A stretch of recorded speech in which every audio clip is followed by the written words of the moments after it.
আমার মায়ের জন্য আমার সংসারটা একেবারে শেষ। সংসারটা করতে পারলাম না। মা আমার ভাগ কাউকে দিতে চায় না। প্রতিটি ছেলের আজকের ভিডিওটা দেখা উচিত। আমার বউকে আমার মা পছন্দ করে আনেন। মায়ের পছন্দের হলেও সে আমার বউ, তাই তাকে ভালোবাসা আমার দায়িত্ব। বিয়ের পর বউকে সময় দিলে মা দেখতাম রেগে কথা বলতো। মায়ের কথা বউদের মাথায় তোলা যাবে না। সারাদিন বউয়ের সাথে কিসের কথা, রাতে তো বউয়েরই সাথে শুবি। মা এসব কথা চাচির সাথে আলোচনা করতো আর চাচাতো ভাই আমাকে সব বলতো। আমি বুঝতে পারলাম আমার মা বউকে সময় দেওয়া একদমই পছন্দ করছেন না। তাই দিনে বউয়ের সাথে তেমন কথা বলতাম না, একটু দূরে দূরেই থাকতাম। মা বলতো বউরা সবার সাথে একসাথে বসে খেলে সংসারের অমঙ্গল হয়। তাই আমি রিনাকে মানে আমার বউকে পরে খেতে বলতাম। তবে মাও কিন্তু বাবার বউ, কিন্তু মা ঠিকই বাবার সাথে বসে খায়। আমার মায়ের বয়স এই প্রায় 52 চলতেছে। আমি মায়ের একমাত্র ছেলে, তাই মা আমাকে ভাগ করতে চান না। আমিও মাকে ভীষণ ভালোবাসি। আমি প্রথমে বিয়ে করতে চাইনি, তবে পরে মা জোর করে বিয়ে করায়। যেহেতু বিয়েটা মায়ের পছন্দের মেয়েকে করেছি, তাই বউটাও আমার মায়ের জন্য, আমি এটাই বুঝেছিলাম। তাই মা যখন যা বলতো তাই করতাম। আমি আর রিনা বাইরে ঘুরতে গেলে মা অনুমতি দেয় না, তাই ঘোরাও হয় না। মা যা বলবে তাই হবে।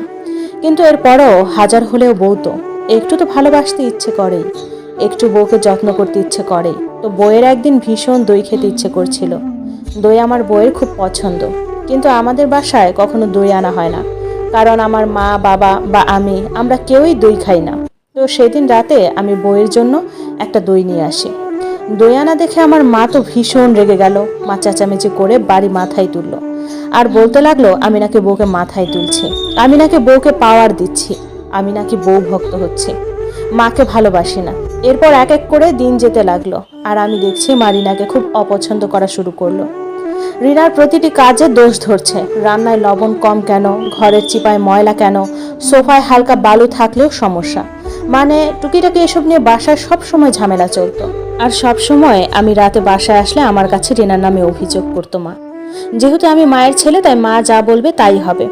এক পর্যায়ে বিয়ের 7 মাস এগুলো চলার পর মা বলল এই বউ তার ভালো লাগছে না, বউকে যেন তালাক দেই আমি। মা আমার জন্য আরো সুন্দরী মেয়ে দেখেছে, তার সাথে নাকি আমার বিয়ে দেবে। আমার বউ মানে রিনা দেখতে শ্যামলা ছিল, তাই কখনো তেমন ওর উপর আকর্ষণ অনুভব করিনি। তাই ওকে তেমন যত্ন বা ভালোবাসা দেয়নি বা জন্মায়নি। যাই হোক, মায়ের কথায় রিনাকে তালাক দিয়ে দিলাম। হায় রে, তালাকের আগে রিনা অনেক কেঁদেছিল, পায়ে ধরেছিল, কারণ জানতে চেয়েছিল তাকে কি কারণে তালাক দিচ্ছি। কিন্তু আমি তো নিজেই জানি না কেন তাকে তালাক দিচ্ছি। আমার বয়স তখন ছিল 26+ আর রিনার বয়স ছিল 21। ও অবশ্য খুব করে চেয়েছিল সংসারটা গুছিয়ে করার, কিন্তু পারল না। শুধুমাত্র আমার মায়ের জন্য পারল না।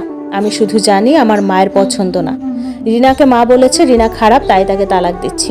এর কিছুদিন পর 19 বছরের এক ফর্সা সুন্দর মেয়ের সাথে মা আবার আমাকে বিয়ে দিল।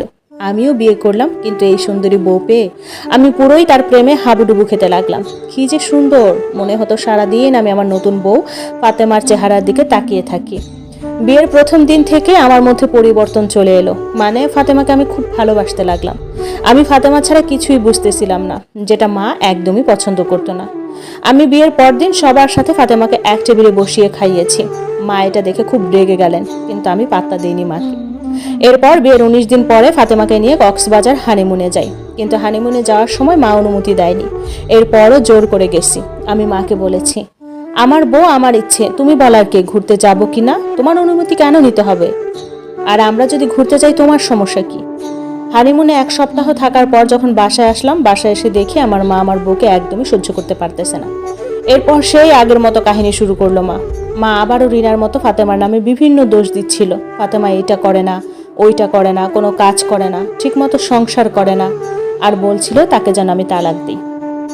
কিন্তু এখন আমি ফাতেমাকে ভালোবাসি, তাই আমি তোকে ছাড়বো না। ফাতেমা নাকি দিনের পর দিন অশান্তি করতেছে, সে নাকি ভালো না, মা চায় তালাক দিয়ে দিই।